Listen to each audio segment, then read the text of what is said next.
অন্যায় মুক্ত করতে পারি, আর যদি আমরা সমাজকে নেশা মুক্ত করতে পারি, মনে রাখবেন এই সমাজে যদি 100টা ক্রাইম হয়, খুন হয়, তার জন্য 80টা হলো মদের কারণ। এই সমাজে যদি 100টা মেয়ের সংসারে ডিভোর্স হয়, 80টা হলো মদের কারণ। এই সমাজে যদি 100টা অ্যাক্সিডেন্ট হয়, 80টা হলো মদের কারণ। এই সমাজে যদি 100টা দুর্নীতি হয়, 80টা হলো মদের কারণ। এই মদ মুক্ত সমাজ গড়ার নাম হলো ইসলাম। আজ আমার বাংলাতে মদ এত ব্যাপকভাবে চলতে লেগেছে, স্কুলগুলো বন্ধ হয়ে যাচ্ছে, আর প্রতিটা অঞ্চলে অঞ্চলে মদের লাইসেন্সকে গভর্নমেন্ট দিতে লেগেছে। কেননা গভর্নমেন্ট জানে মদ যদি খাওয়ানো যেতে পারে, তাহলে সমাজের মানুষ নিজেরাই খুনোখুনি করে মরবে। মদ যদি খাওয়ানো যেতে পারে, অল্প পয়সায় মানুষকে খরিদ করা যাবে। মনে রাখবেন, আমরা ইসলামের অনুসারী, আমার নবী মদকে ব্যান করেছে। এই মদকে যে প্রতিষ্ঠিত করবে, তার বিরুদ্ধে লড়াই করার নাম হলো ইসলাম। আমার অজ বুঝছেন তো নাকি? আমি সবাইকে জিজ্ঞেস করছি, অজ বুঝছেন তো নাকি? একটু হাত তুলে বলুন কারা বুঝছেন। বুঝছেন তো? এই অজ করবো না থাকবে। তাহলে প্রতিটা ইমামের মসজিদে মাতাল সরকারের বিরুদ্ধে বলা দরকার আছে না না? প্রতিটা মজলিসে ওয়াজের মাহফিলে মাতাল সরকারের বিরুদ্ধে কথা বলা দরকার আছে না না? বলে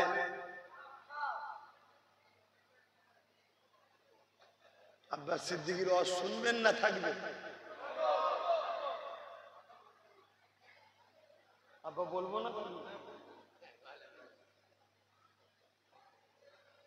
আমি সম্মানের সাথেই বলছি, মুসলমানকে ভাতা দিচ্ছে, ইমামদের ভাতা দিচ্ছে, কিসের টাকা? মদের টাকা।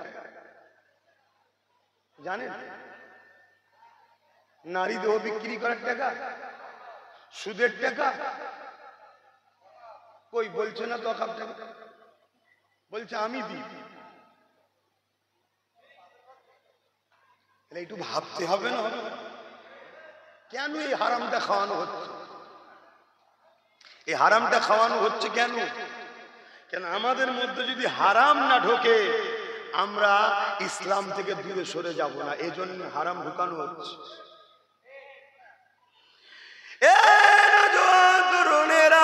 ইসলাম আমাদেরকে চিনিয়ে দিয়েছে, একটা হলো প্রকাশ্য দুশ্মন, আর একটা হলো ছদ্মবেশী দুশ্মন।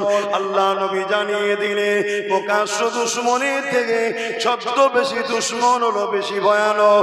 প্রকাশ্য দুশ্মনকে চিনা যায়, তার বিরুদ্ধে লড়াই করে কামিয়াবি হওয়া যায়, কিন্তু বন্ধু সুরাতে কেউ যদি দুশ্মন হয়, তাকে চিনা যায় না, তার বিরুদ্ধে লড়াই করাও সম্ভব হয় না। এই জন্য বলে দিয়ে যায়, ইসলাম মদ মুক্ত সমাজ গড়ার না। আমাদের প্রত্যেকটা আলেমদের ঘরে, প্রত্যেকটা ইমামদের ঘরে, প্রত্যেকটা ওয়াইজিনদের ঘরে মদের বিরুদ্ধে আওয়াজ তোলা দরকার। কেননা মদ মানুষের লিভারকে নষ্ট করে, মদ মানুষের কিডনিকে নষ্ট করে, মদ নারীদের সংসারগুলোকে নষ্ট করে। মদের জন্যই তো আজ আমার বাংলার বেটি তিলোত্তমা বোনটা আজকে মার্ডার হয়ে গেল। মদ যদি না থাকতো, ওই বোনটা আজকে ডাক্তারি করতো, কিন্তু মদ আজকে আমার সমাজকে ধ্বংস করে দিচ্ছে। আর এই সরকারি ভাবে এই মদ মানুষের দৌড়ে দৌড়ে পৌঁছে দেওয়া হচ্ছে। এর বিরোধী করার নাম হলো ইসলাম। তুমি নামাজ পড়বে, মদের বিরোধী করবে না। রোজা রাখবে, মদের বিরোধী করবে না। হজ করবে, মদের বিরোধী করবে না।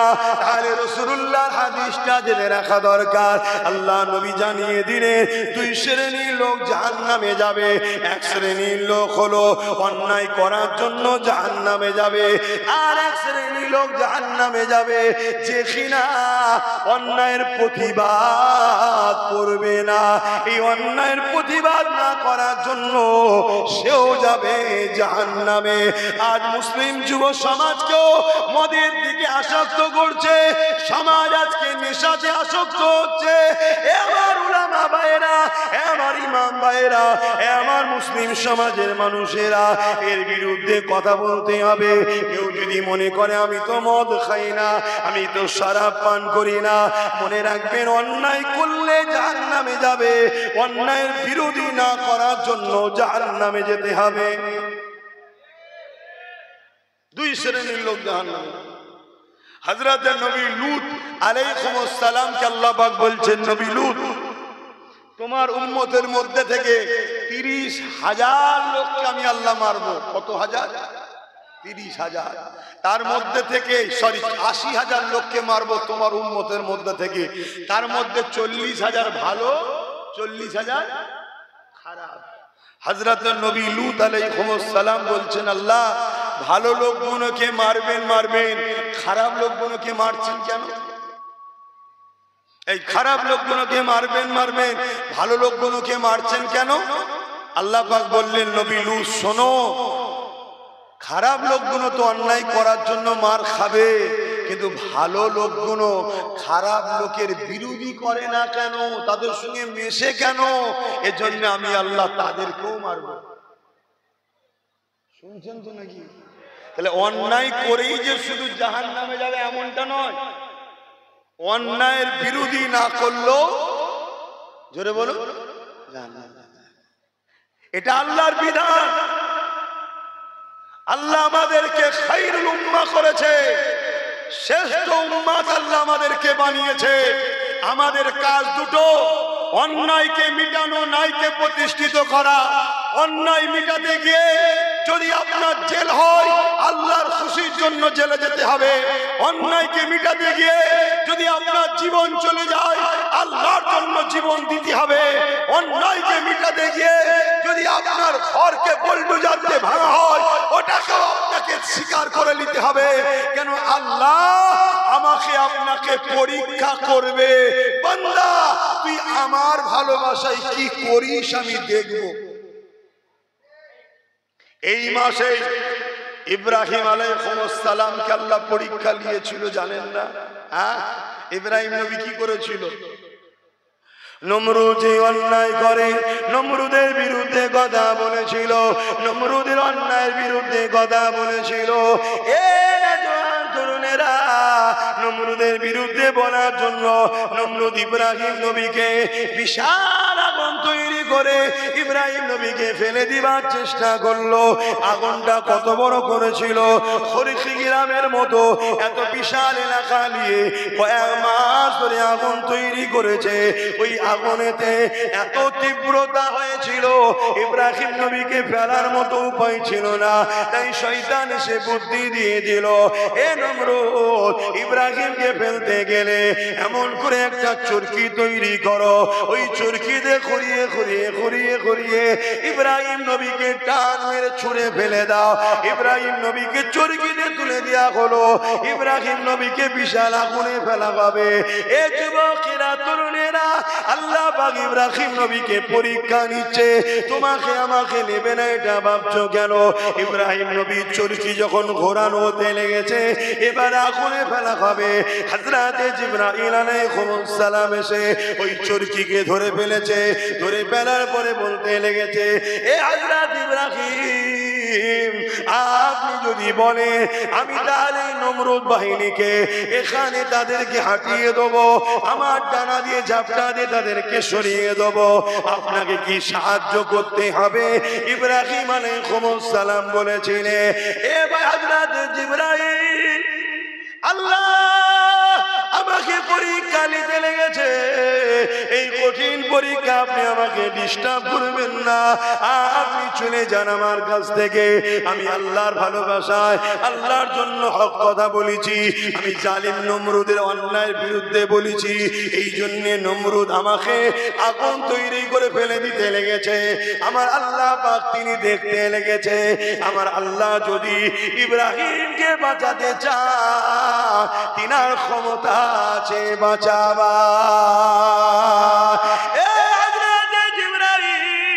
আর আল্লাহ যদি আমি ইব্রাহিমকে আগুনে ফেলে পুড়িয়ে দিয়ে তিনি খুশি হন, আমি ইব্রাহিম আমার আল্লাহকে এত ভালোবাসি, আমি আমার আল্লাহর জন্য একবার নয় আবার যদি জান ফিরে পায়, আবার যদি আগুনে ফেলে, আবার যদি জান ফিরে পায়, আবার যদি আগুনে ফেলে, এই জিবরাইল রে আমি আমার আল্লাহর খুশির জন্য একবার নয় হাজার বার পুড়তে রাজি আছি। আরো জোরে বলুন সুবহান।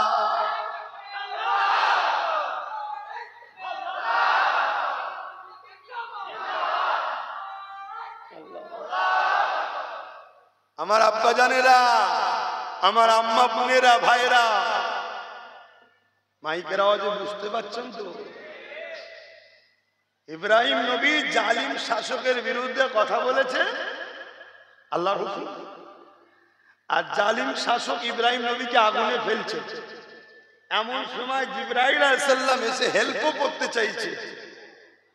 জিবরাইল আলাইহিস সালামকে কি বলছে? আল্লাহ যদি ইব্রাহিমকে নিজে বাঁচাতে চান বাঁচাতে পারেন, আর আগুনে যদি ফেলে আল্লাহ খুশি হয়, আমি কেমন দাস আল্লাহর, আল্লাহর খুশির জন্য আমি আগুনে পুড়তে কেন পারবো না? 100 বার পারবো। জোরে বলুন সুবহানাল্লাহ। আল্লাহ আমাদের পরীক্ষা নেবে না? হ্যাঁ, আমাদের পরীক্ষা শুরু হয়েছে। একদিকে এক জালিম বলছে ওয়াকফ আইন করে মসজিদ মাদ্রাসা লবো, আবার আরেকদিকে আরেক জালিম বলছে দিল্লি গিয়ে আন্দোলন করো, এখানে নয়। দুইয়ের বীজখানে আমরা দাঁড়িয়ে আছি। কখনো মনে হচ্ছে ওকে হারাতে গেলে একে দরকার, আবার কখনো মনে হচ্ছে এ বেটা তো ওকেই আস্তে আস্তে আনছে এখানে। এটাও আমাদের পরীক্ষা যে আমরা আল্লাহর উপরে ভরসা করি না এই জালিমের উপরে ভরসা করি, এটা আল্লাহ পরীক্ষা নিচ্ছে। পারে মুসলমান শুধু দাবি করলে হয়নি, হাজি দাবি করলে হয়নি, নামাজি দাবি করলে হয়নি। লাখো লাখো মুসলমান খুব শিগগিরই দেখেন না ইসলামের যে জিনিসটা হারাম, সেই হারাম বাড়ি বাড়ি বাড়ি বাড়ি পৌঁছানো হবে, লাখো লাখো মুসলমান খাবে। সম্প্রীতি বজায় করতে গিয়ে আল্লাহর দুশমন তৈরি হবে। দেখো, আর বেঈমানরা তো চাইছে আমাদেরকে হারাম খাদ্য খাইয়ে বেঈমান বানাবার জন্য। কেন? যতক্ষণ আমাদের মধ্যে ঈমান থাকবে, সে যত বড় সুপার পাওয়ার হোক না কেন আমাদেরকে মিটাতে পারবে না, পারবে না, পারবে না। জোরে বলুন সুবহানাল্লাহ। কেউ যদি কোনো এমন জিনিসকে খায় যে জিনিসটা আল্লাহ ছাড়া অন্য কোনো অংশীদারে শিরক হয়, এরকম জায়গার কোনো যদি কিছু গিফট, কিছু খাবার সে যদি খেয়ে নেয়, সঙ্গে সঙ্গে তার ঈমান চলে যাবে, কাফের হয়ে যাবে। শুনছেন না? শুনছেন? কই এলিয়ে কোনো হুজুরের মুখে কথা আছে? কোনো ইমাম, কোনো আলেম? সেই আব্বাস সিদ্দিকী বলবে। এরপর আমি আপনাদেরকে শ্রদ্ধার সাথে বলছি, আপনারা যদি বলতে নাও পারেন আমার বিরোধী করবেন না, আল্লাহর রাস্তা বলছি, এ জাতকে বাঁচাবার স্বার্থে বলছি। আজ রাষ্ট্রীয়ভাবে ইসলামকে যেমন মিটাবার চেষ্টা চলছে, ঠিক তেমন আমার রাজ্যের মাথায় বসে থাকা যিনি দায়িত্বে, তিনি রাজ্যের প্রধান হয়ে আমাদের ঈমানকে নষ্ট করার জন্য বাড়ি বাড়ি বাড়ি বাড়ি বাড়ি বাড়ি গায়ের ইসলামের ধর্মীয় অনুষ্ঠানের খাদ্য আমাদেরকে খাওয়াবার প্ল্যান চলছে। দেখেছেন না? দেখেন, কথা বলুন। আল্লাহ নবী বলছেন কোন জায়গায় যদি গান বাজনা হয়, ফতোয়াটা শোনো, মানবে না মানবে পরের বিষয়, মনে রেখে দিও নিঃশ্বাস পড়াবে।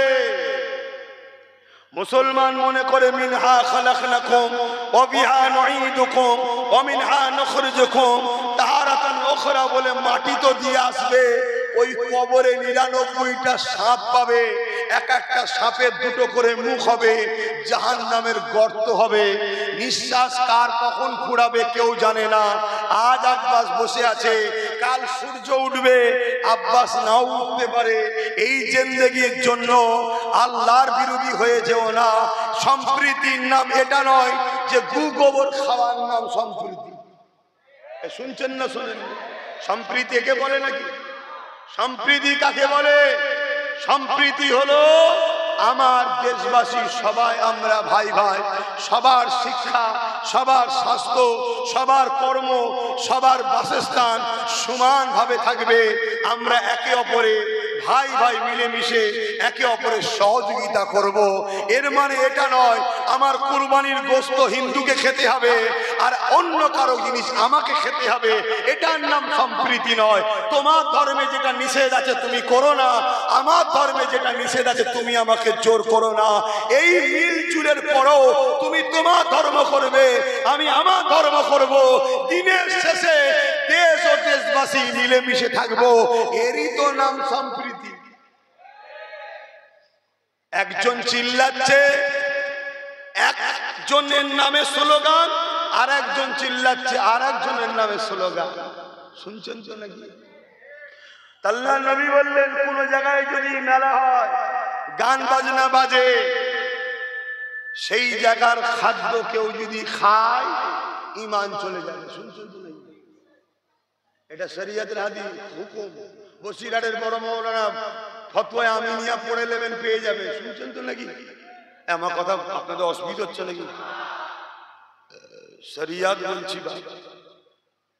কোন জায়গায় যদি গান বাজনা হয়, সেই গান বাজনার অনুষ্ঠিত মেলার খাবার যদি খেলে ঈমান চলে যায়। কোন জায়গায় যদি আল্লাহ না ছাড়া অন্যজনের উপাসনা শরীক করা হয় আল্লাহর সাথে, সেই জায়গার খাদ্য খেলে ঈমান থাকবে?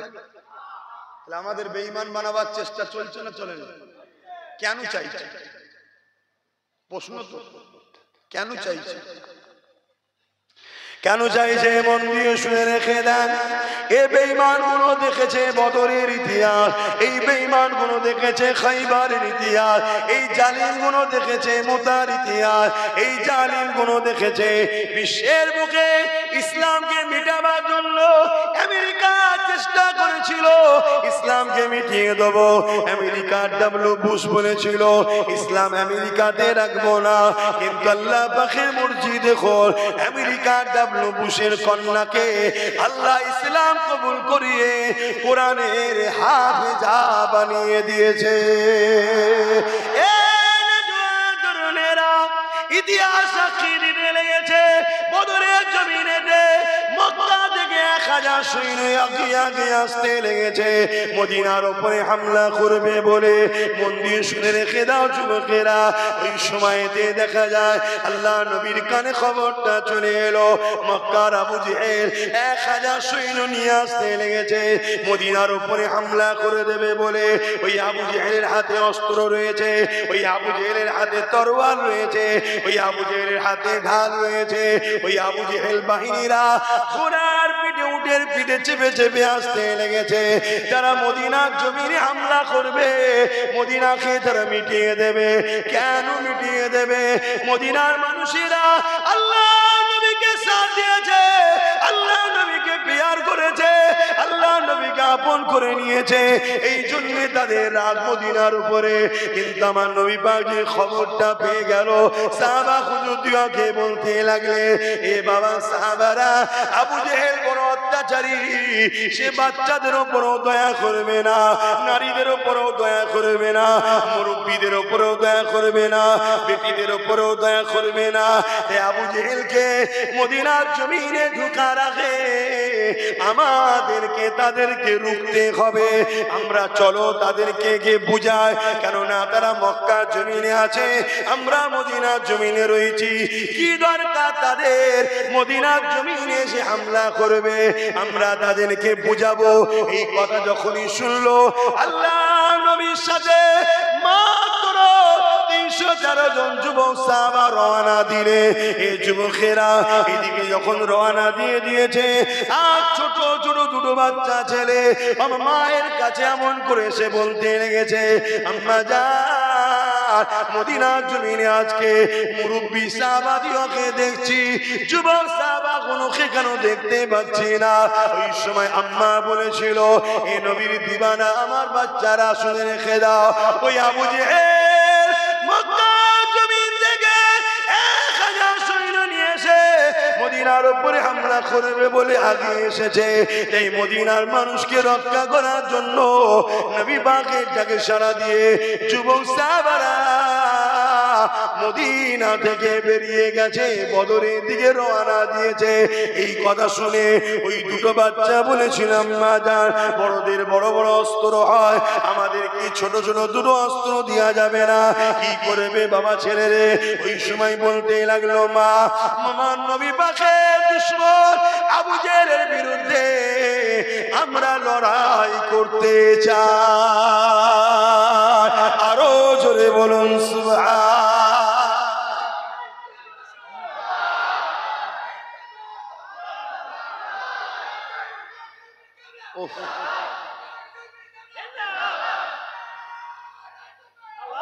বাপেরা, এর ভেতরে এত গরম হয়ে গেছে, আমি পুরো কিন্তু ভিজে যাচ্ছি।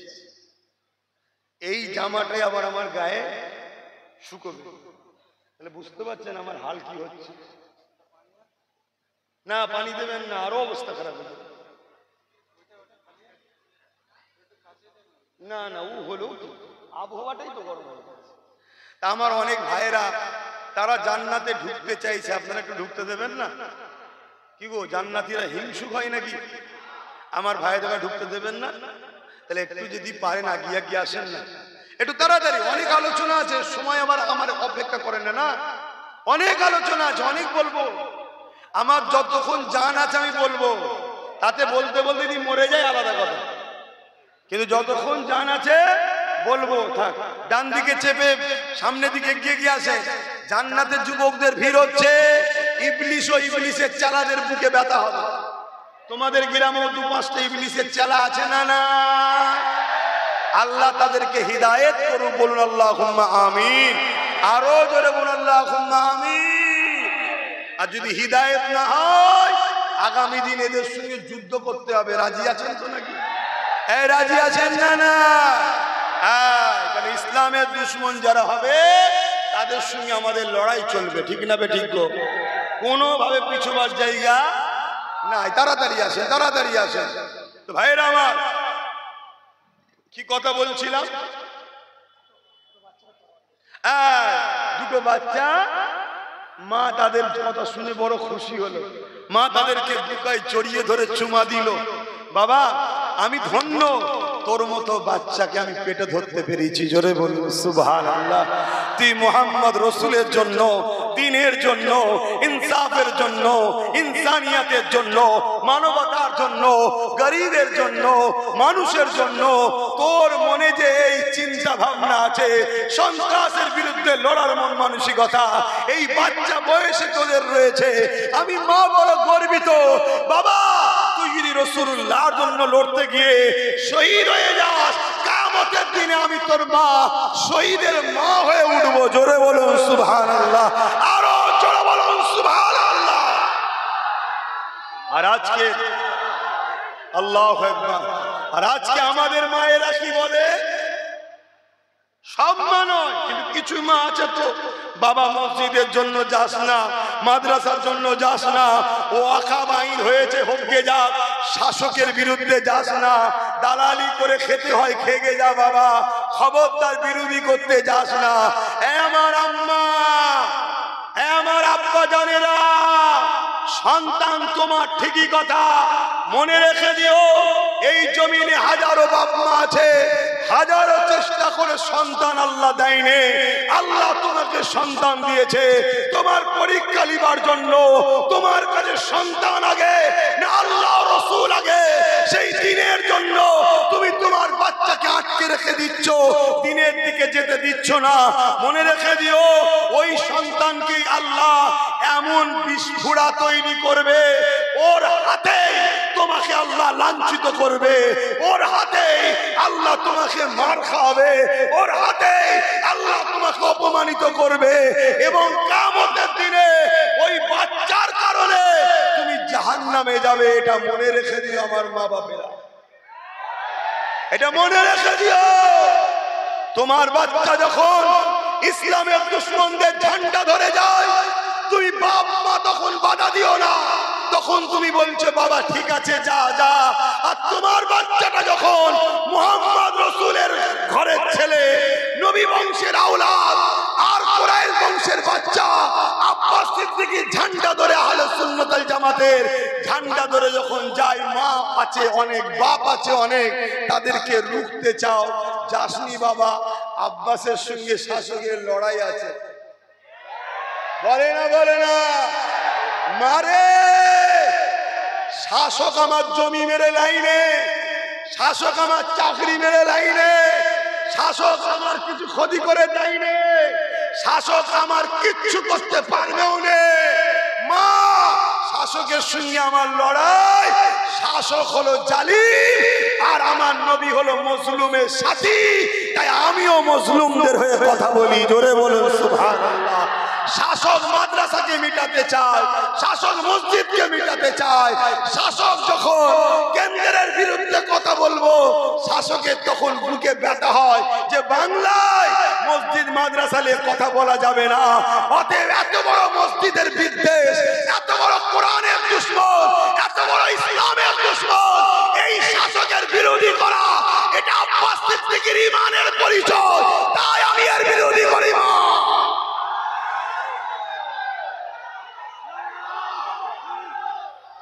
আজকে ভাইয়ের আমার, মায়ের আমার, বাপের আমার, হযরত ইব্রাহিম আলাইহিস সালামকে আল্লাহ পরীক্ষা নিয়েছিল, জানেন তো নাকি? এই মাসেই কি বলেছিল? ইব্রাহিম তোমার সবথেকে প্রিয়টা আমার জন্য কুরবানি করো, জানেন তো নাকি সবাই? শোনো বন্ধু, দাড়ি থাকলেই মুসলমান নাকি? তাহলে শিখ পাঞ্জাবিরা তো আমাদের থেকে বড় মুসলমান। পাগড়ি থাকলেই মুসলমান তো নাকি? তাহলে শিখ পাঞ্জাবিরা তো আমাদের থেকে বড় মুসলমান। দাড়ি থাকলে পিরহান পাঞ্জাবি পরলে যদি মুসলমান হয়ে যায়, তাহলে আমার দেশের প্রধানমন্ত্রী কি? তারও তো দাড়ি খুব ভিআইপি। কিছুদিন আগে এমন সেজেছিল, আমি ভাবলাম এই সবে বাবা হয়ে কোনো জায়গায় তসবিল হয়তো বসবে। দেখেছিলেন না? দেখেননি? হ্যাঁ, তাহলে দাড়ি থাকার নাম ইসলাম, শুধু মুসলমান নয়। দাড়িটা যদি ইমানদারের মুখে থাকে তবে সুন্নাত, আর দাড়ি যদি ইমানদারের মুখে না থাকে ওটা কোনো কাজের নয়, বেকার। আমার কথা বুঝছেন তো? হ্যাঁ, যদি মাথায় টুপি দিলেই মুসলমান মনে হয়, রোজার মাসে একদল হারামখোর সারাদিন খেয়ে মাথায় টুপি দিয়ে আমাদের সঙ্গে বসে না, বসে না, তাহলে ওইগুলোকে কি বলবেন? মুসলমান? হ্যাঁ, আমার অজয়, আমি এসছি কি করতে? আমি এসেছি তো মোহাম্মদ রসুলের দিনের জন্য। তাহলে আমার দিনের ওপরে ধুলো ধালা যা পড়বে ঝাড়বো না, ঝাড়বো না, সেই পরিষ্কার করছি তো নাকি? এবারে পরিষ্কার করতে গিয়ে কার কি বুকে টুকে লাগছে আমার দেখলে হবে না কেন? আমি তো তোমার দলের চাকর নয়, আমি মোহাম্মদ রসুলের গোলাম। আমি তো তার দিনের জন্য কথা বলবো। তাতে দেশের প্রধানমন্ত্রীরও যদি লাগে তা আমি কি করবো? আর আমার রাজ্যের যদি দিদির লাগে তা আমি কি করবো? তোমাদের উচিত হবে আমার নবীর দিনের দিকে বেশি নাক না গলা, তাহলে তোমরা তোমাদের মতো থাকবে, আমি আমার মতো থাকবো। কি তুমি যদি মনে করো গায়ের জোর দিয়ে চুচুড়ার মাদ্রাসায় তালা মারবে, তার ফল আজও চলছে না, চলে না? শুরুটা কোথা থেকে হয়েছিল মনে পড়ছে?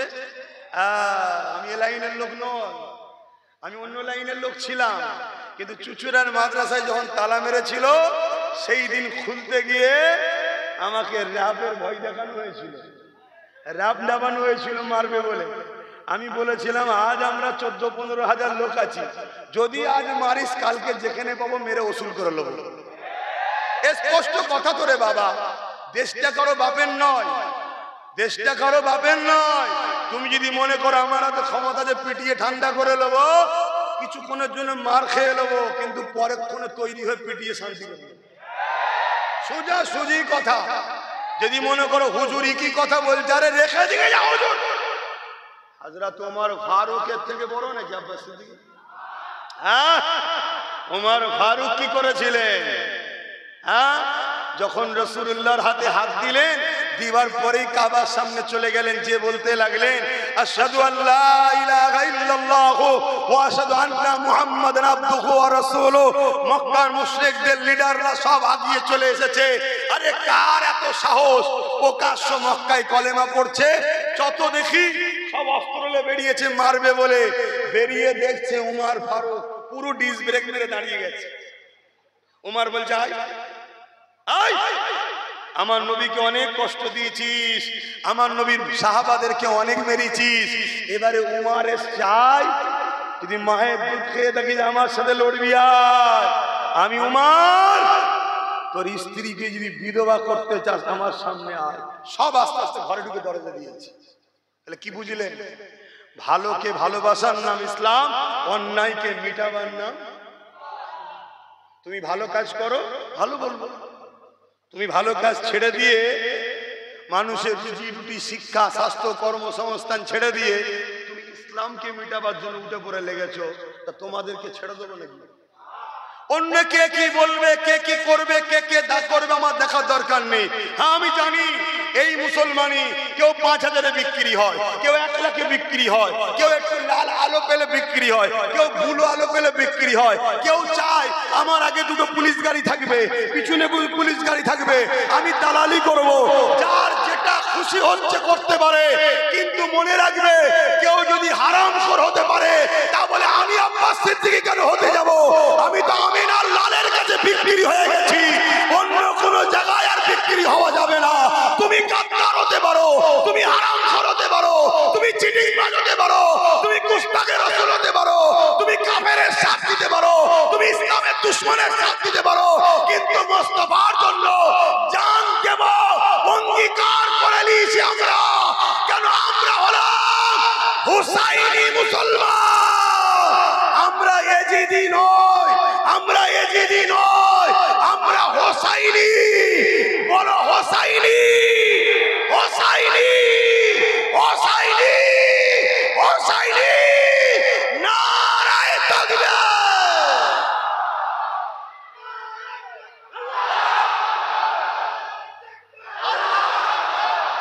আমাদের ইমাম হোসাইন, ইমাম হোসাইন পাক আলাইহিমুস সালাম রাদিয়াল্লাহু তাআলা আনহু রাদওয়ান, আমাদের ইমাম তিনি যিনি জান্নাতের যুবকদের সর্দার। আমরা দুনিয়ায় যদি একবেলা খেতে পাই আর একবেলা শুকিয়ে চালিয়ে দেবো, একবেলা যদি না খেতে পাই আলহামদুলিল্লাহ বলবো, আর একবেলা খেয়ে ওটাও আলহামদুলিল্লাহ বলবো। যদি দুবেলা খেতে নাও পাই পানি খেয়ে চালিয়ে দেবো, তথাপিও এজিদের সঙ্গে হাত মিলাবো না। আরে ইতিহাস এমনি ঘটেছে নাকি তোমরা জানো না? ইমাম হোসাইন পাকের বিরুদ্ধে 22,000 সৈন্য এসেছিল। কত? 22,000। তার মধ্যে 13,000 ছিল আলেম উলামা মুফতি মাওলানা হাফেজ। কত? 13,000। তাহলে আলেমদের ঘরে সবাইকে খারাপ ভাববেন নাকি? না, ঈমান চলে যাবে। আলেমদের সঙ্গে খারাপ ব্যবহার করে আল উলামা ইহনাতুল কুফর, আলেম উলামাদের ঘরে ইহনাত করলে কুফরি হয়, কুফরি হারে মারা গেলে সারা জীবন জাহান্নাম। শুনছেন তো নাকি?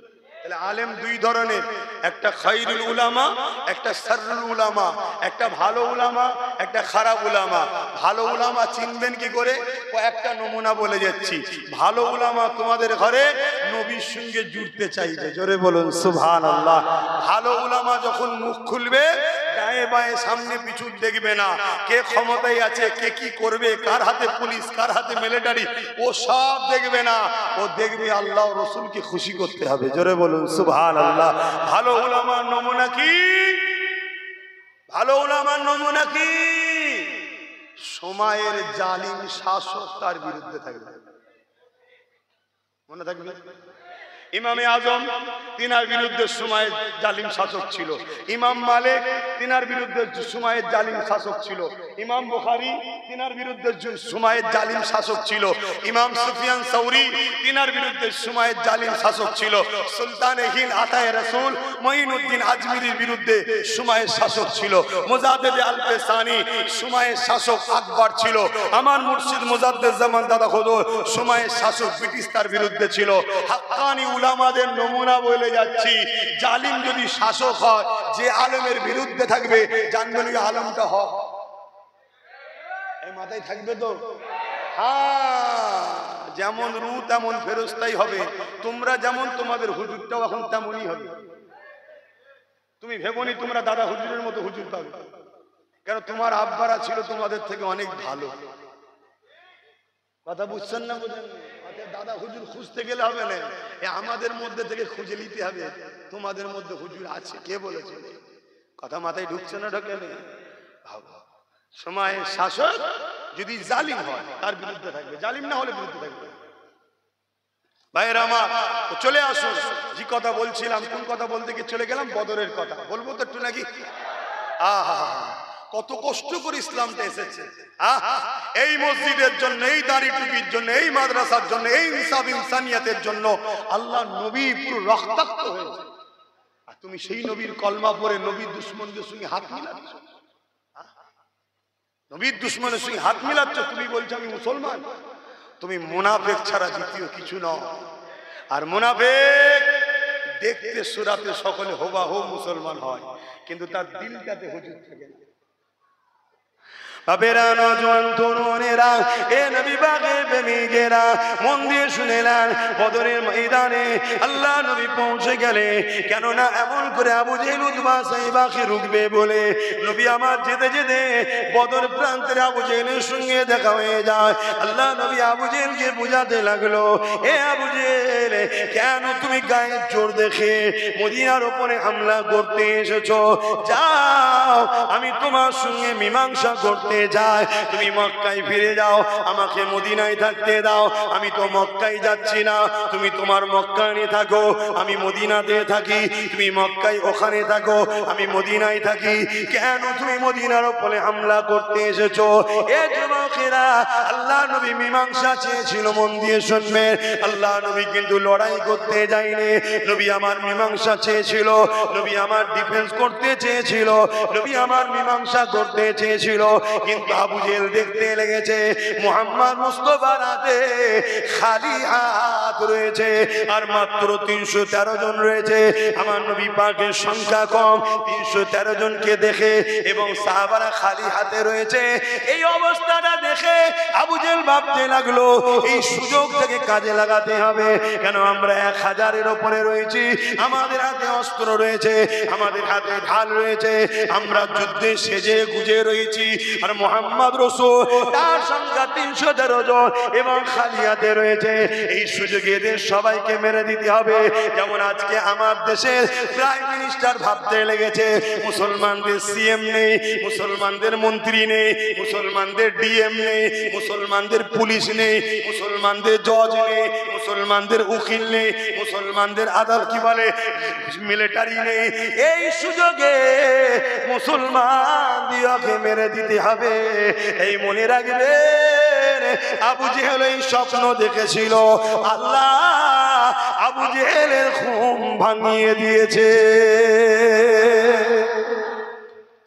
এই ওয়াজ বুঝছেন তো নাকি? আজকে আমার দেশে ভাবছে যে এদের হাতে কিছু নেই, এদের মন্ত্রী নেই। এ আমাদের মন্ত্রী আছে, একটা নাম বলেন না যে আমাদের, একটু বলে, আমার জানা না থাকলে একটু জেনে নেব। যদিও বা একটা মৌলানা টাইপের ছিল, সে বেঁচে আছে না মরে গেছে খবর নেই। বুঝছেন না? বোঝেন না? হাই রে কপাল, কত বড় ভুল কাজ করলো উনি, সম্মান দিয়ে বলছি, কত বড় ভুল কাজ করলো। লোভে পাপ, পাপে মৃত্যু।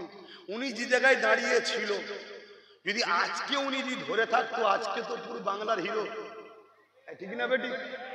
আজকের দিনে সমস্ত মুসলমান তো তার কথাই ভাবতো, কিন্তু না, লোভ। আমার মাথায় একটা আলো জ্বলবে, খাই খাই খাই খাই, লোভে বেরিয়ে গিয়ে আজকে অকাবলি বলতেও পারছে না। ওপর থেকে যা খাওয়াচ্ছে গাল হা করে খাচ্ছে, আর তারপরে কুলকুচি করে ফেলছে, দেখা যাচ্ছে সব গন্ধ বেরোচ্ছে। এ যুবক শোনো, যদি তোমাকে কেউ দরদি দেখায় আর সে যদি তোমার মসজিদ মাদ্রাসা ইসলামের দুশ্মন হয়, জানবে এ দরদ তোমাকে জাহান্নামে নিয়ে যাওয়ার জন্য দরদ দেখাচ্ছে। তোমার আপন সে হতে পারে না যে তোমার মসজিদ মাদ্রাসার নাম। শুনছেন তো নাকি? এটা মাথায় রেখে দেবে। তো ভাইয়েরা আমার, আজকে তাই দেখছে মিলিটারি আমাদের হাতে, পুলিশ আমাদের হাতে। সেদিন আবু জেহেল যেমন ভেবেছিল সংখ্যা আমাদের বেশি, অস্ত্র আমাদের, আর মুসলমান মাত্র 313 জন। এই সুযোগে ওদের মীমাংসার কথা রাগ মেরে দেবে। আজ এত আমরা বুঝাচ্ছি যে অন্যায় হচ্ছে, অন্যায় হচ্ছে, সংবিধান বিরোধী হচ্ছে, লাভ জিহাদের নামে, গোরক্ষার নামে বিভিন্ন জায়গায় মুসলমানকে পিটিয়ে পিটিয়ে হত্যা করছে না করেন? কথা বলো, কথা বলো। আমরা বারবার বুঝাচ্ছি, বুঝছে। সেদিন নবী বুঝিয়েছিল, আবু জেহেল তুমি অন্যায় করছো, তুমি ভুল করছো, ঝগড়া করো না, তুমি তোমার মক্কায় ফিরে যাও। আমি তো তোমার মক্কায় যাই না, আমি মদিনাতে যারা আমাকে ভালোবাসে তাদের নিয়ে থাকি না। কিন্তু আবু জেহেল দেখছে না, এই সুযোগ মুহাম্মদ ও তার অনুসারীদের হাত খালি, আর মাত্র 313 জন, আমাদের হাতে অস্ত্র আছে 1000, ঝেড়ে দেবে। আবু জেহেল বলল, হয় হয় আমাদের দলে আসো, আর না যুদ্ধের জন্য তৈরি হও। দুটো অপশন, তৃতীয় কোনো অপশন নেই। আজকে আমাদের ঘরে ওইটাই বলা হবে। খুব শিগগির একটা আইন আসছে, ইউসিসি, ইউনিফর্ম সিভিল কোড। হয় আমাদের দেখানোর কথা মেনে নাও, আর না হয় গুলি খাওয়ার জন্য তৈরি হও। শুনছেন না? শুনেন? হ্যাঁ, গত 10 বছর আগে যা বলেছিলাম আজকে ঘটছে না, ঘটে না? আমি বলেছিলাম আজ থেকে প্রায় 1 বছর 8-9 মাস আগে যে 3 বছর সময় দিচ্ছি, এর মধ্যে চোখ দিয়ে পানিরাই খুন বেরোবে, সেই দিকে যাচ্ছে। তুমি বেশি নয় 3 মাস ওয়েট করো, 3 মাস দিনের মতো সত্য হয়ে যাবে, তোমাদের মারার পুরো প্ল্যান রেডি। 3 মাসের মধ্যে দেখতে হবে। আল্লাহ যদি 3 মাস আমায় বেঁচিয়ে রাখে, কোন জায়গায় যদি আসি, আমি এই কথাটা বলবো যে 3 মাস বলেছিলাম, মিলছে তো? কতদিন বললাম? দেখো, চোখ দুটো নয়, চোখ 3টে। ঈশ্বরচন্দ্র বিদ্যাসাগর নাম শুনেছ? ধারাপাতে কি লিখেছে? 1 চন্দ্র 2 পক্ষ। নেত্র মানে কি? তাহলে একজন অমুসলিম বলছে 3টে চোখ, আর আমরা মুসলমান 3টে চোখ খুঁজে পাইনি। আর একটা চোখ হলো অন্তরের চোখ। আল্লাহ যা দেখাচ্ছে, যা বুঝাচ্ছে, আমি এই কথা তোমাদের বলে যাচ্ছি, আর তোমাদেরকে বাঁচাতে গিয়ে সব দুশ্মন আমার বাড়ছে। আমার সঙ্গে কারো ঝগড়া নেই। আমি যদি এক্ষুনি বলি আমার গাড়িও সামনে লাগবে না, পিছনেও লাগবে না, আমার সামনে গাড়ি লাগবে না, পিছনে সামনে নয়, আমি যদি বলি আমার সামনে 50টা লাগবে, পিছনে 50টা লাগবে, শুনছেন না? শোনেন? পথটা আরো বড় লাগবে, এক্ষুনি দেবে। শুনছেন না? শোনেন? কেন ছিঁড়া কেতা ধরে যদি এরা টানাটানি করতে পারে, আব্বাস সিদ্দিকীকে কিন্তু আল্লাহ এই সময় হিরো করেছে। কথা কি ভুল বললাম? আমার সাথে আসো না? না, কারা ভাইজানের জন্য, বাবাজির জন্য জীবন দিয়ে হলো লড়াই করতে পারবে? দেখাও তো। এরকম সংখ্যা বাংলায় হাত না বাও, লাখ লাখ আছে। শুনছেন তো? আর কেউ যদি বলে এত যখন আছে, তাহলে রেজাল্টটা কি হলো? আরে চোর তো চুরি করে নিয়েছে, তো আমি কি করবো? চোরকে একবার বল সাধু সাজ, চোরকে একবার শুধু বল সাধু সাজ, দেখবি চোরের চোখ অন্ধ হয়ে যাবে, পুরো অন্ধ দেখবে। হ্যাঁ, বিশেষ করে বেটাদের থেকে বাপ মার থেকে আরো বেশি ভালোবাসে মা বোনেরা। কথা শুনছেন তো নাকি? ও যতই তুই 1000 দিস, দিল কিন্তু আমাদের সাথে, এটা মনে রাখবি। কেন এরা সিদ্দিকে আকবরের দাদা হুজুরের রুহানি আওলাদিরা, ঠিক না বেঠিক গো?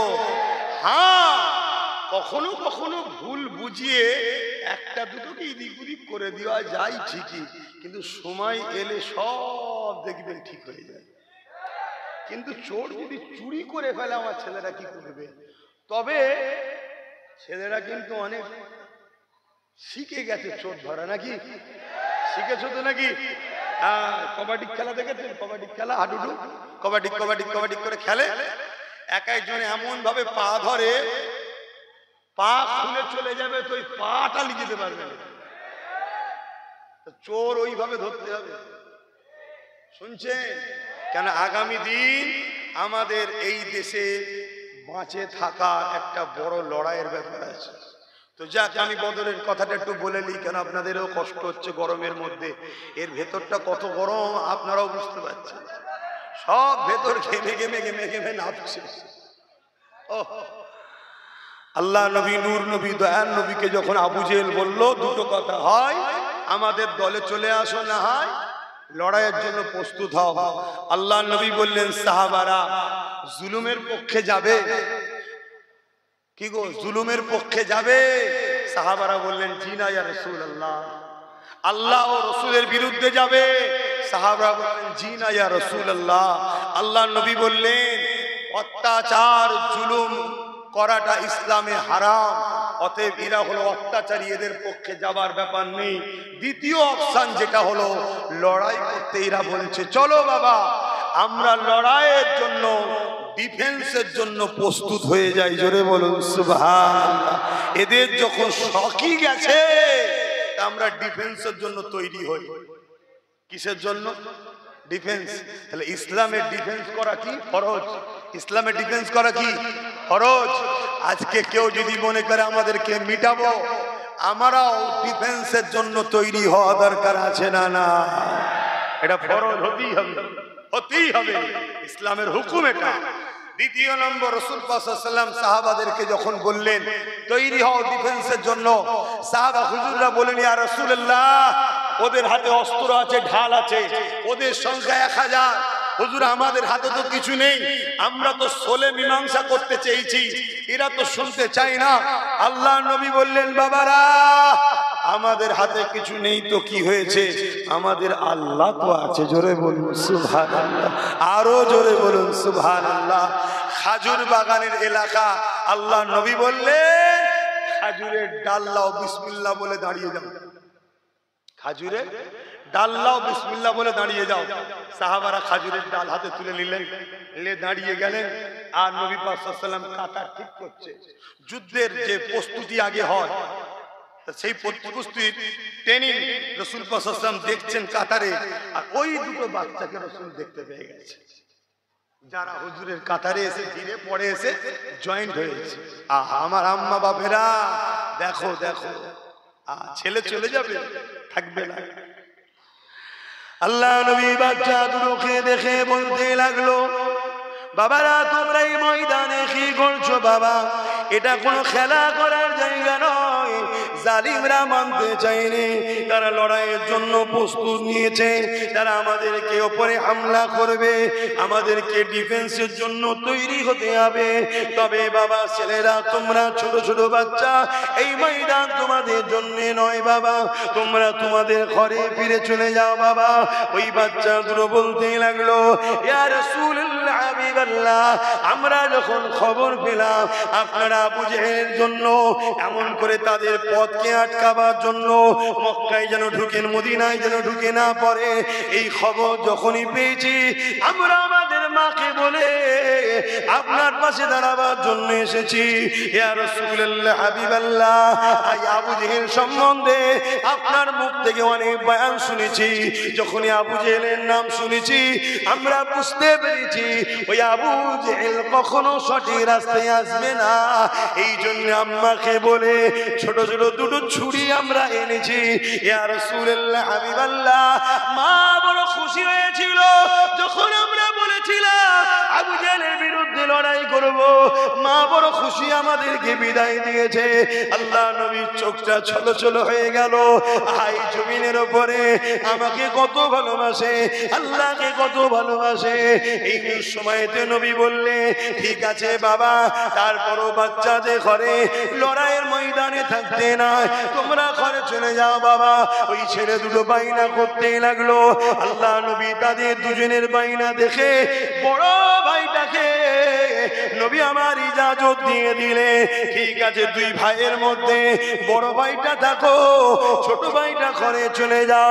ছোটটা কাঁদতে লেগেছে, আসমানের দিকে মুখ তুলে বলতে লেগেছে, ও রাব্বি আল্লাহ, কেন আপনি আমাকে ছোট করলেন? আমি যদি দুনিয়ায় আগে আসতাম, আল্লাহ নবী আমাকে আজকে ইজাজত দিয়ে দিত।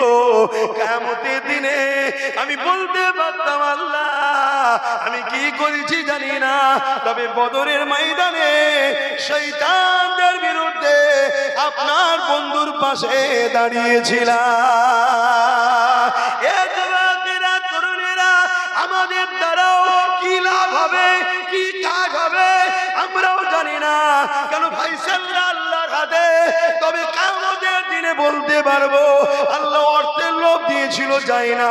থানার ভয় দেখেছিল, খাবরে যাই না। কেসের ভয় দেখেছিল, খাবরে যাই না। মেরে দিবার হুমকি দিয়েছিল, তাও ভয় খাই না। এ আল্লাহ, জিন্দেগিতে কি করতে পেরেছি জানি না, তবে তোমার নবীর বংশের আওলাদের সাথ দিয়ে ইসলামের দুশমনদের পক্ষে না গিয়ে নবীর খানদানের আলেমদের পাশে দাঁড়িয়েছিলাম।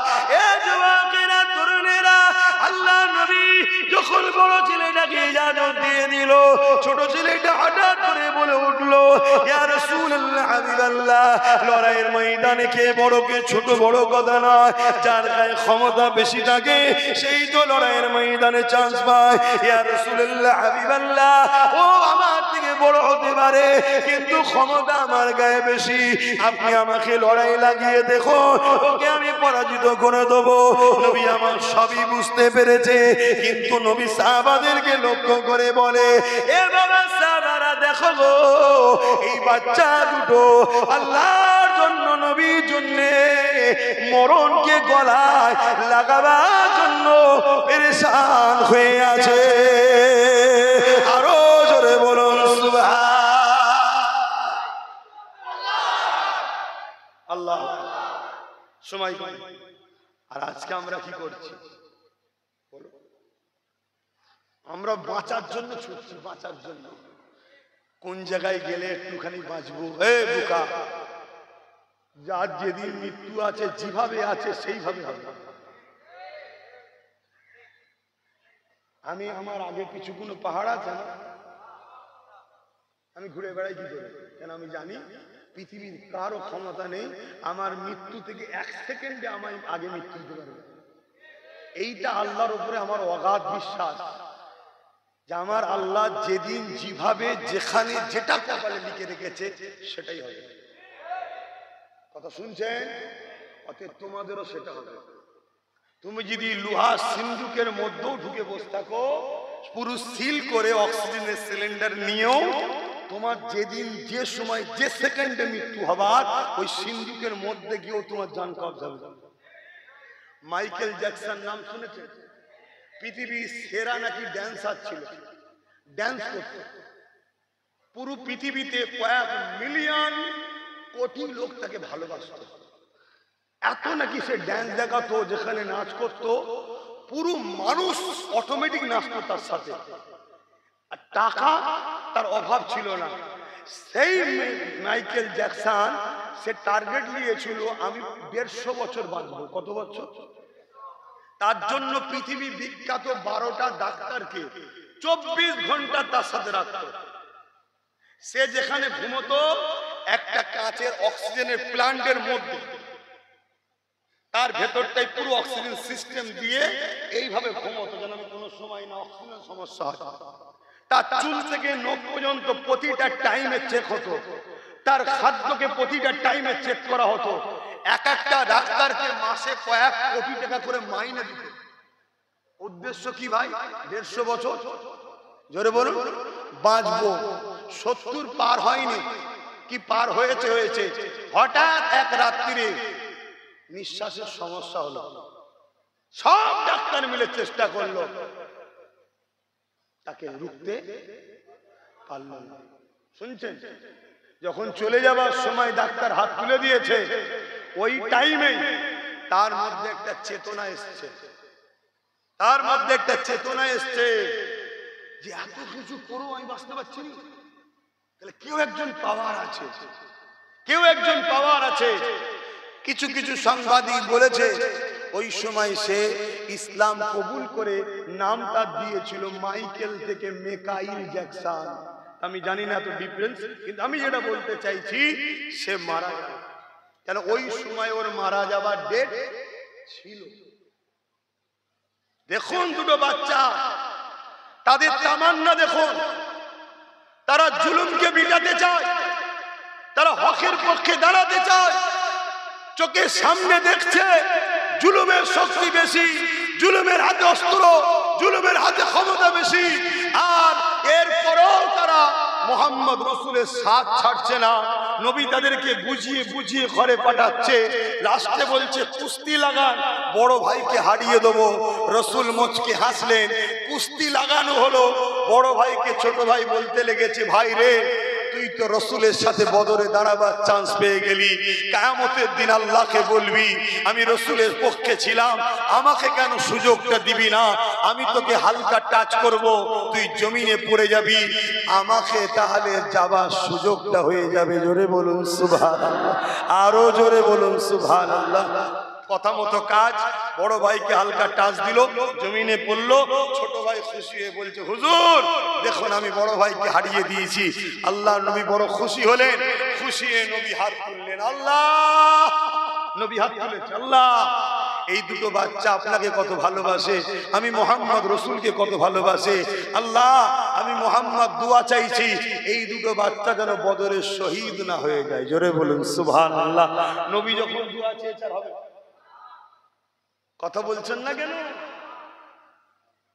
লড়াই শুরু হলো, অনেক বড় কথা। 313 জন, ওদিকে 1000, 313 জন খেজুরের ডাল, ওদিকে অস্ত্র। 313 জনের কাছে 1000 জন পরাজিত হলো। জোরে বলুন সুবহানাল্লাহ। সব সাহাবাদের নিয়ে নবী বসে আছে, বাচ্চা দুটো এসেছে, হুজুর হুজুর, আমার নবীকে বলছি আনন্দ করে, হুজুর আমি আবু জেলকে মেরেছি। আরেকটা ভাই বলছে আমি মেরেছি, আরেকজন বলছে না হুজুর আমি মেরেছি, আরেক ভাই বলছে না হুজুর আমি মেরেছি। তাদের এই প্রতিযোগিতা হচ্ছে, নবী সাহাবাদের নিয়ে হাসছে। জিবরাইল চলে এলো, ইয়া রাসূলুল্লাহ, ইয়া হাবিবাল্লাহ, এই বাচ্চা দুটোকে বলে দেন আল্লাহ জানিয়েছে ওরা দুজন মেরেছে। জোরে বলুন সুবহানাল্লাহ, আরো জোরে বলুন সুবহানাল্লাহ। আল্লাহ নবীর নজর গেল, এক বাচ্চার একটা হাত কাটা। শুনছেন? জালিমরা অস্ত্র মেরে দিয়েছে, হাত দেহ থেকে কেটে আলাদা হয়ে গেছে। আল্লাহ নবী রহমতের দিল কেঁদে উঠলো। সাহাবাদের বললেন যাও এই বাচ্চার হাতটা খুঁজে নিয়ে আসো। হাতটা খুঁজে নিয়ে আসা হলো। আহা দয়ান নবী, ময়ান নবী, দোনো জাহানের সুলতান নবী, যে নবীর উম্মত আমরা দাবি করছি, সেই নবী ওই বাচ্চার হাতটা লাগালো, লাগিয়ে হাত বুলিয়ে দিয়ে বলল আল্লাহ এই হাতটাকে আপনি জুড়ে দেন। জোরে বলুন সুবহানাল্লাহ। সঙ্গে সঙ্গে হাতটা জুড়ে গেল। ওই সাহাবী বলছে আমি বড় হয়েছি, আমার সুস্থ হাত যেটা কাটা নয় সেই হাতের থেকেও ওই জুড়া লাগা হাত আমার সারা জীবন ক্ষমতা বেশি দিয়েছিল। জোরে বলুন সুবহানাল্লাহ, আরো জোরে বলুন সুবহানাল্লাহ। আজকে সেই নবীর দিন ইসলামকে মিটাবার জন্য, মসজিদ মাদ্রাসাকে মিটাবার জন্য যারাই চেষ্টা করবে তাদের বিরুদ্ধে আমাদেরকে সংগঠিত হতে হবে, ঐক্য হতে হবে, তবেই তো ইমানদার বলে পরিচয় দেওয়া যাবে। আজ বড় দুঃখের সাথে বলতে হয়, কেন্দ্র সরকার ওয়াকফ কালা কানুনের নামে মসজিদ মাদ্রাসা দ্বীন ইসলামের ঐতিহ্যগুলোকে মিটিয়ে দিবার ষড়যন্ত্র করছে। কিন্তু দুঃখের সাথে বলতে হয়, মসজিদগুলোতেও ওয়াকফ নিয়ে আলোচনা হওয়া বন্ধ হয়ে গেছে। মাহফিলগুলোতেও পীর পীরজাদা আলেম উলামারা ওয়াকফ নিয়ে আলোচনা করা বন্ধ করে দিয়েছে। স্পেশাল জনসভা তো করেই না, কমসে কম মসজিদে আলোচনা করো, জুম্মার দিনে কমসে কম জলসা মাহফিলে 5 মিনিট হলো ওয়াকফ নিয়ে আলোচনা করো। যদি কেউ বলে সুপ্রিম কোর্টে কেস চলছে, তো আমি বলবো বাবরি মসজিদের কেসও তো সুপ্রিম কোর্টে চলছিল, কিন্তু আমরা চুপ করে যাওয়ার জন্য, আমরা ঘুমিয়ে যাওয়ার জন্য বাবরি মসজিদের বিরুদ্ধে সুপ্রিম কোর্ট থেকে রায় বেরিয়েছিল এক জজ সাহেবের। কি রায়? সংবিধান বিরোধী রায় বেরিয়েছিল। তাহলে আজ যদি এই ওয়াকফ কেন্দ্র সরকার বলে সুপ্রিম কোর্টে কেস চলছে, এই চিন্তা করে আমরা যদি চুপ করে যাই, আন্দোলন বন্ধ করে দিই, আমরা যদি আলোচনা বন্ধ করে দিই, আগামী দিনও আইন হয়ে যাবে, সংবিধান বিরোধী রায় বেরিয়ে যাবে। সেদিন তোমার আমার অস্তিত্ব থাকবে না। মনে রাখবে, আল্লাহ পরীক্ষা নিতে লেগেছে। আমার মসজিদের জন্য কারা কথা বলে, আমার ঈদগাহ, কবরস্থান, খানকা, যেটা ইসলামের পেহচান, ইসলামের পরিচয়, এর নিয়ে কতজন কথা বলে, এটা আল্লাহ আমাদের পরীক্ষা নিচ্ছে। আল্লাহ দ্বীনের জন্য আল্লাহই যথেষ্ট। কেন আমরা দেখেছি আব্রাহা বাদশাহ কাবাকে যখন ধ্বংস করতে এসেছিল, আমার আল্লাহ আবাবিল পাখি দিয়ে আব্রাহা বাদশার নাম নিশানাকে মিটিয়ে দিয়েছে। আজকে যে জালিমরা ওয়াকফ কালু কানুন তৈরি করে আমার মসজিদ মাদ্রাসা, আমার দ্বীনকে ক্ষতি করতে চাইছে, এদেরও নাম নিশানা আল্লাহ মিটাবে। কিন্তু তোমার আমার পরীক্ষা আল্লাহ নিচ্ছে। তুমি আমি মসজিদের পক্ষে না বিরুদ্ধে, মসজিদের পক্ষে দাঁড়ায় না মসজিদের দুশমনদের পক্ষে দাঁড়ায়, আল্লাহ এই পরীক্ষা নিতে শুরু করেছে। বলো, মসজিদের পক্ষে না মসজিদের বিরুদ্ধে? মসজিদের পক্ষে না বিরুদ্ধে? কারা কারা মসজিদের পক্ষে হাত তুলুন, লম্বা হাত তুলে রাখে, লম্বা হাত তুলে রাখে। শোনেন শোনেন, লম্বা করে হাত তুলেছেন, ডায়ে বায়ে দেখেন কেউ হাত তুলতে বাকিয়েছে কি? দেখলেন? হাত নামান। এই যে দেখতে বললাম কেন, মারবো বলে না, ইসলাম জুলুমের পক্ষে নয়। শুধু দেখে লিওয়া আর চিনে লিওয়া যে গাদ্দার আমাদের নয়, বাস। ঠিক তো নাকি? কেন মুনাফিক চিনা দরকার আছে না নাই?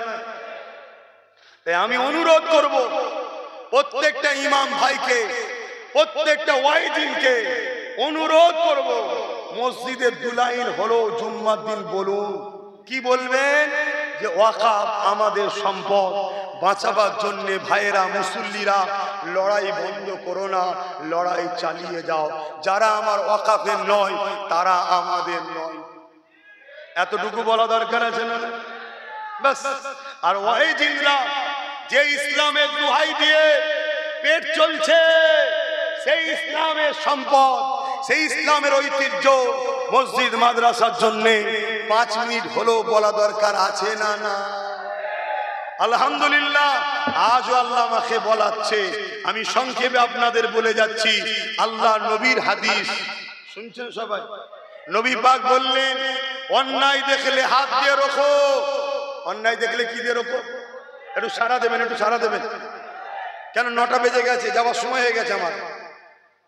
অন্যায় দেখলে যদি হাতে ক্ষমতা না থাকে মুখ দিয়ে প্রতিবাদ করো, যদি মুখে ক্ষমতা না থাকে অন্তর থেকে ঘৃণা করো। এখন আমি জানতে চাই, কেন্দ্রের সরকার ওয়াকফ কালা কানুন করে যেভাবে মুসলমানদের ইসলামের ঐতিহ্য, মুসলমানদের সম্পদ মসজিদ মাদ্রাসাগুলোকে মিটিয়ে দেওয়ার প্ল্যান করছে, কেন্দ্র সরকার এটা নাই করছে না অন্যায় করছে? একটু সবাই বলবে। এই অন্যায়ের বিরুদ্ধে নাম্বার 1 হাত দিয়ে লড়তে হবে। যদি হাতে ক্ষমতা না থাকে মুখ দিয়ে লড়তে হবে। যদি মুখে ক্ষমতা না থাকে অন্তর থেকে ঘৃণা করে দূরে সরে যেতে হবে। যদি না এই তিনটের মধ্যে কোনোটা না থাকে, আল্লাহ নবী বলছে তার মধ্যে ঈমান নাই। শুনছেন?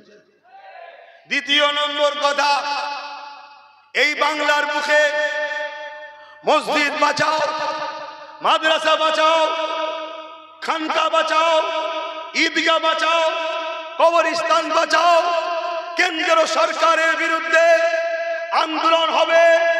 রাজ্য সরকার যদি বলে বিজেপির বিরুদ্ধে আন্দোলন করা যাবে না, ওয়াকফ কালা কানুন বিজেপি করেছে, ওর বিরুদ্ধে বাংলায় কথা বলা যাবে না, মসজিদ নিয়ে কথা বলতে পারবে না, কবরস্থান নিয়ে কথা বলতে পারবে না।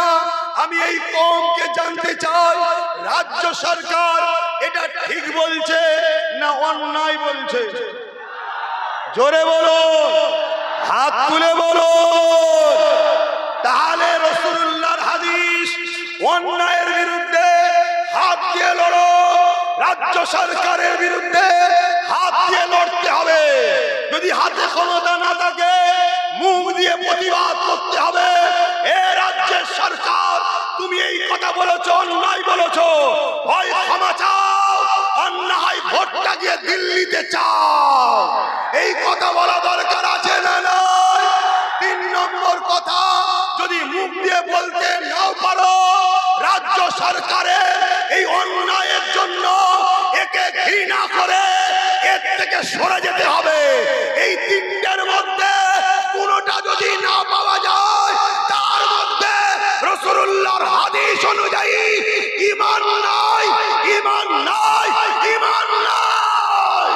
সে হতে পারে পীর সাহেব কিন্তু বেঈমান, হতে পারে পীরজাদা কিন্তু বেঈমান, হতে পারে আলেম মুফতি কিন্তু বেঈমান, হতে পারে মুসলমান হাজী সাহেব কিন্তু বেঈমান। কেন? নবী বলল ইসলামের দুশমনদের বিরুদ্ধে হাত দিয়ে লড়তে হবে, মুখ দিয়ে লড়তে হবে, অন্তর থেকে ঘৃণা করতে হবে। তুমি তা না করে যদি দালালি করো, তুমি বেঈমান, বেঈমান, বেঈমান।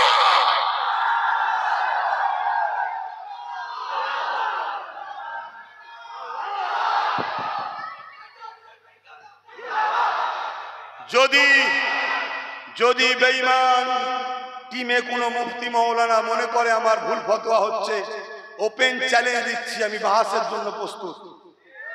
সরকার তোমার, পুলিশ তোমার, জায়গা তুমি ঠিক করো, কিন্তু ওই ঘরের মধ্যে স্বামী স্ত্রীর মতো গুজুর গুজুর হবে না। প্রকাশ্য লাইভ টেলিকাস্ট হবে, পুরো বাংলা, পুরো দেশ দেখবে, প্রমাণ করা হবে। অন্যায়ের প্রতিবাদ হাত দিয়ে করতে হবে, হাতে না থাকলে মুখ দিয়ে, মুখে না থাকে অন্তর থেকে ঘৃণা। এই তিনটে যার মধ্যে নেই, তার মধ্যে রাসূল বলছে ঈমান নেই। তুমি প্রমাণ করো। যে সরকার বলল বাংলায় মসজিদের হয়ে কথা বলা যাবে না, মাদ্রাসার হয়ে কথা বলা যাবে না, কবরস্থানের জন্য কথা বলা যাবে না, এক কথাই বিজেপির বিরুদ্ধে আন্দোলন করা যাবে না, যদি আন্দোলন করো আমি সব থেকে বড় তোমার দুশ্মন হব, এই সরকারকে এরপরও সাপোর্ট করলে ঈমান থাকে কি করে? তুমি একটু দলিলটা আমায় বুঝাও। কথা শুনছেন না শোনেন? এরপরও কিছু মুসলমান কি বলবে জানেন? যে সবই বুঝছি, কি করব, ডাকাত চলে আসবে তো, চোর আছে থাক, ডাকাত চলে আসবে তো। কিন্তু শুনে রেখে দাও, এরা মুনাফিক, এরা মুনাফিক। এরা যদি মুমিন হতো, এরা চোরের উপরে ভরসা নয় আল্লাহর উপরে ভরসা করত, হয় ডাকাতকে নয় আল্লাহকে করত। শুনছেন না শোনেন? আরে আমরা সালাউদ্দিন আইবির উত্তরসূরি, আমরা খালিদ বিন ওলীদের উত্তরসূরি, আমরা ফারুক আজমের উত্তরসূরি, আমরা হায়দারে কাররার মাওলা আলীর উত্তরসূরি। আজকে এক ইরান পৃথিবীর দাদাকে ঠান্ডা করছে। শুনছেন না শোনেন? আমার রাজ্যের কিছু মিডিয়া আমার দেশের এখন সব কাঁদছে, দেখো না গো কেমন করে মারছে। আর যখন প্যালেস্টাইনের 45,000 বাচ্চাকে মেরেছিল, এই দালালগুলো তখন কোথায় ছিল? এই শুনছেন না শোনেন? আচ্ছা বলুন তো, আমার দুশ্মন কম না বেশি? আপনাদের থেকে কম না বেশি? আপনারা ভয় খেয়েছেন? আমি তো ভয় খাই না। কেন? আমি জানি আমার তকদিরে যেটা লিখে পেটিয়ে চাললাম সেটা ঘটবে। এটাকে চেঞ্জ করার কারো ক্ষমতাও নেই, আর এইটাকে বাড়াবারও ক্ষমতা কারো। কিন্তু আমি যে কথাগুলো বলছি একটা কিছু ভুল বলছি। তাহলে আসুন আসুন আসুন, এতদিন পানি ছিল না, তায়াম্মুম করে নামাজ পড়েছেন। এখন পানি থাকার পরও তায়াম্মুম চলবে? এতদিন নওশাদ সিদ্দিকী ছিল না, ইদিক উদিক আমরা করেছি। নবী বংশের আওলাদ যখন নেতৃত্ব দিতে নেমে গেছে, আজ চলছে সেটা কেন? এবারে নবী বংশের আওলাদের সাথে আমরা থাকবো। রাজি আছেন না নাই? ওপেন বলে যাচ্ছি, রাজি আছেন না নাই? এবারে আপনাদের কারো মাথায় যেতে পারে, হুজুর ধর্মসভায় এসে এসব বলছেন কেন? আর লজ্জা করে কি হবে? সব ধর্মগুরু তো গায়ে মেখে ফেলেছে। আমার জন্য তো খুব ভালো। কি আর লজ্জা করে লাভ নেই, তো কাতার ভাগ হয়ে গেছে। শয়তানের কাতার, মোমেনের কাতার, শয়তানের কাতার, মোমেনের কাতার ভাগাভাগি হয়ে গেছে। শয়তান শয়তানকে নিয়ে চলো, মোমেন মোমেনকে নিয়ে চলবে। তাতে আমাদের কি কপালে রেখেছে আল্লাহ জানে। আমরা মার খেলেও আল্লাহর জন্য রাজি, আর আল্লাহর জন্য বিজয় হলেও আমরা রাজি। ঠিক না বেঠি? কেন? আমরা ইতিহাস পড়েছি, আব্বাজান ইব্রাহিম আলাইহিস সালামকে নমরুদ যখন আগুনে ফেলেছিল, বিশাল আগুন, এই গ্রাম খরকি গ্রামের মতো বড় এলাকা নিয়ে ইরাকের ব্যাবিলন শহরে নিজের চোখে দেখে এসেছি। নামতে চেয়েছিলাম গর্তটায়, প্রশাসন নামতে দেয়নি। বিশাল এলাকা, একটা গর্ত এলাকা। সেই জায়গাতে কয়েক মাস ধরে কাঠ জড়ো করে আগুন ধরিয়ে আব্বাকে আগুনে ফেলছিল কে? জালিম অত্যাচারী শাসক নমরুদ। আব্বাজানকে যখন আগুনে ফেলা হয়, আব্বাজানকে জিবরাইল এসে বলেছিল, অনেক বড় কথা, ওইদিকে যাচ্ছি না, আগুনে ফেলে দিয়েছে। এইদিকে গিরগিটি চেনেন? গিরগিটি, গিরগিটি যদি চিনতে চান, ভাটপাড়ার ওই ভাটটাকে দেখবেন, চিনতে পারবেন। ওই ভাটপাড়াটা ভাড় আছে না? কিছুদিন আগে বলছিল মুসলমানদের দোকানে পাঞ্চা ছাড়াবে না, মুসলমানদের বিরিয়ানি খাবে না। একবার বলো না, মুসলমানদের তেল লোবো না। অসুবিধা হচ্ছে? কষ্ট হচ্ছে? আমার আব্বা জান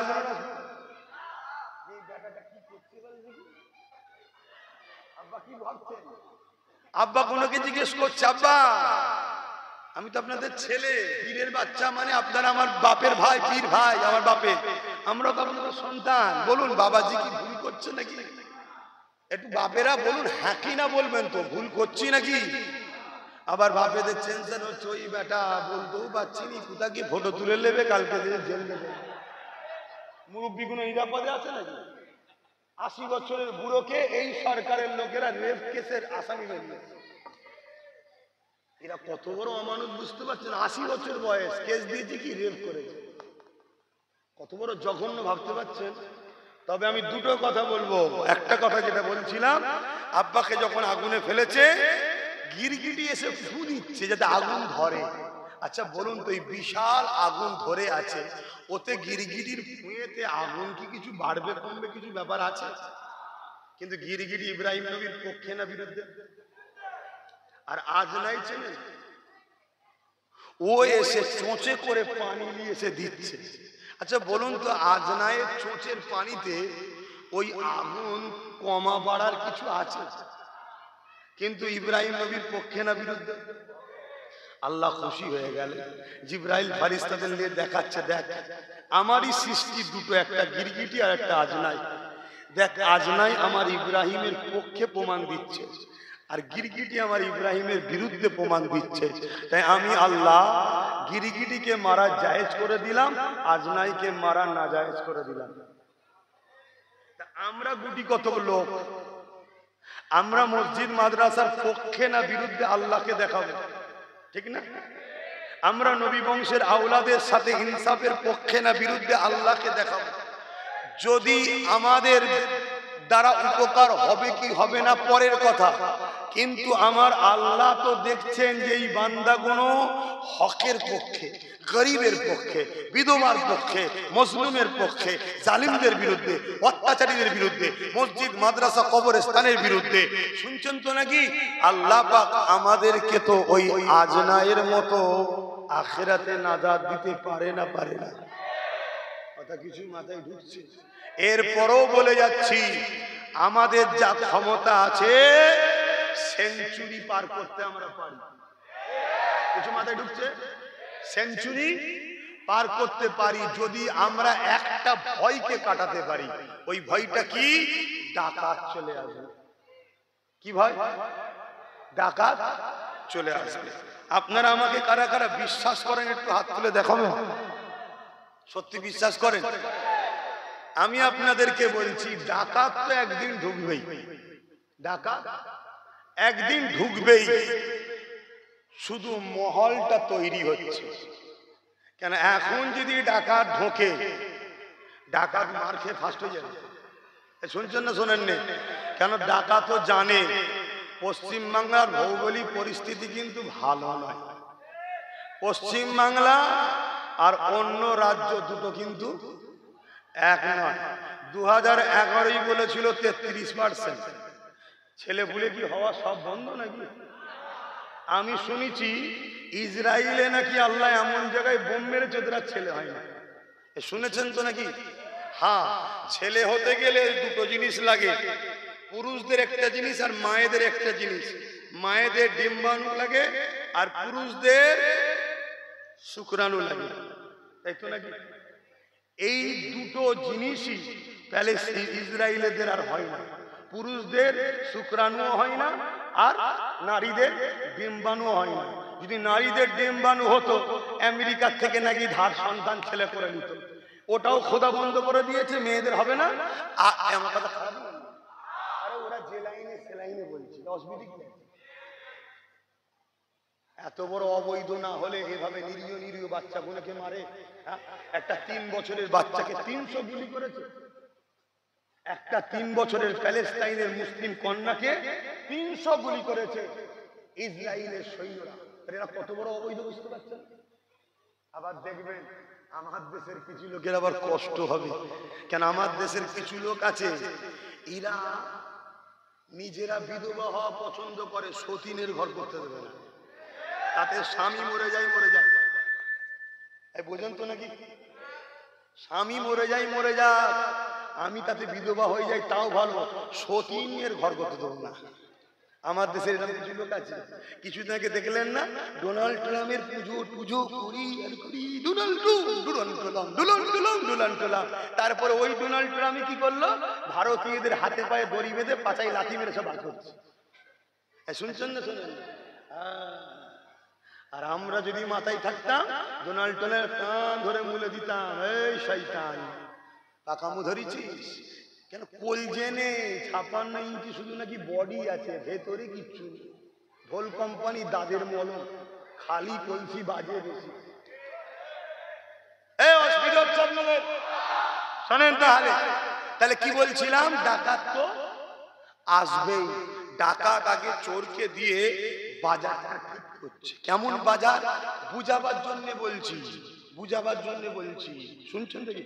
বুঝাতে গেলে উদাহরণ দিতে হয় তো নাকি? একটু কি না বলেন? এই দোয়া করব, আমার কষ্ট হচ্ছে। কুরবানি দিয়েছিলেন আপনারা? কুরবানির পশু জবাই কিভাবে হয় দেখেছেন? কুরবানির পশুর মাথায় হাত বুলোয়, গায়ে হাত বুলোয়, আদর করে, পানি খাওয়ায়। কুরবানি পশু মনে করছে আরে আমার কত আপন লোক এটা, ঠিক তো নাকি? এরকম আদর করতে করতে করতে করতে কখন পেটের তলা দিয়ে দড়ি দিয়ে আস্তে আস্তে বেঁধে তাকে শুইয়ে ফেলেছে, ঠিক না বেটি? আচ্ছা, যে বাঁধে সেই জবাই করে? জবাই যে করে সে হলো মৌলানা মলি সাহেব। সে একটু দূরে আড়ালে থাকে, কেন অস্ত্র দেখে ফেললে না তাহলে কুরবানির পশু বুঝতে পেরে যাবে এরা সব মিলেমিশে আছে, লাফালাফি শুরু করে দেবে। এজন্য সে একটু আলাদা থাকে। এখন আমাদেরকে যে জবাই করবে সে এখন দিল্লিতে আছে, এই মনীষা এই চোরকে দিয়ে আমাদেরকে বাঁধা হচ্ছে। বেঁধে যখন ফেলবে, কোরবানির পশু যখন দেখছে মলি সাহেব এসে গেছে আর কিছু করতে পারে, তখন ওই মলি সাহেব দিল্লি থেকে এসে জবাই করবে। অতএব আসবে সে, এখনো সময় আছে, নিজেদের হাতে পাওয়ার তৈরি করো। এ যদি সত্যি আমাদের আপন হয়, তাহলে ওয়াকাব নিয়ে যে কথা বলেছে ক্ষমা চা। দ্বিতীয় নম্বর কথা, সত্যিকারের যদি আমাদের আপন হয়, 100-র মধ্যে 95টা আমরা একে সাথ দিয়েছি, তাহলে দীঘায় যদি কারো জন্য 300 টাকা খরচ করে কারো ধর্মস্থান করতে পারে, আমাদের জন্য 200 কোটি খরচ করে ধর্মস্থান করতে হবে। এই ভুল বললাম? তাহলে জানবো আমাদের আপন।